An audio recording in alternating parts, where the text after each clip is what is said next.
Mamia ya wakazi wameachwa bila makazi eneo la Kipkaren mjini Eldoret, kaunti ya Uasin Gishu, kufuatia ubomoaji uliofanyika mapema Jumanne katika makazi ya Kambi Nyasi. Ubomoaji huu ulifuatia agizo la mahakama ya ardhi na mazingira katika mzozo wa muda mrefu kuhusu umiliki wa kipande cha ardhi chenye kiasi cha ekari 12. Akizungumza kwa niaba ya waathiriwa, mwenyekiti wa baraza la maimamu na waumini wa Kiislamu kanda ya North Rift, Abubakar Abini, amesema kuwa ni jambo la kusikitisha kuona wananchi wakiwekwa wazi bila makazi, akisisitiza kuwa wanafaa kutengewa mahali pengine kwa usalama wao. Kisema tulipewa na Moi, nilisikia ripoti ya jana.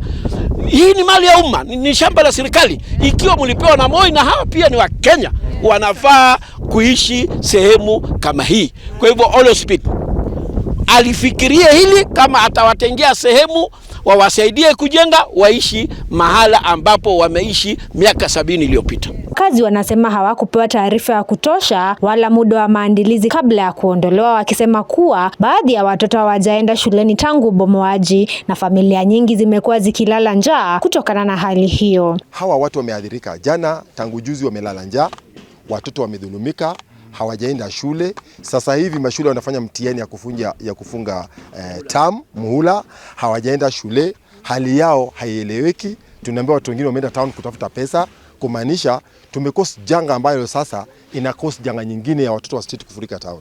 Aidha, wakazi wanasema wanahitaji fidia kutokana na mali zao zilizoharibiwa na madhara ya ubomoaji huo, wakisema kuwa wamekaa mahali hapo kwa zaidi ya miaka 80 huku wakiomba msaada wa haraka kutoka serikalini. Hali hii imeacha familia nyingi zikiwa kwenye hatari kubwa ya maisha, huku wakiwa na woga wa maisha ya kila siku na kutokuwa na mahali pa kuishi. Nimekaa hapa mimi kwa miaka 86 sasa. Kama mimi niko hapa na tuko na watoto yangu na tuko na watoto ya watoto hawa pamoja na huyu mzee tulikuwa pamoja. Huyu naitwa Charso. Hata wao ni wajukuu, wazazi wao walifariki. Hapa hatuna makao. Watu unaona sasa hata hapo bali tumehamishia mzigo, unalala nje. Mtu hata kama alikuwa iko mtoto mdogo saa hii alikuwa referral. Niko tu ni mafuli yangu mzuri, tunakaa hapa. Sasa sina namna. Nataka watupe tu kitu yenye tutakaa naye. Atusaidie. Tunaambiwa ngo ni kotini, mkuje kotini tarehe fulani. Tunaenda, tukienda tunaambiwa mambo ni all right.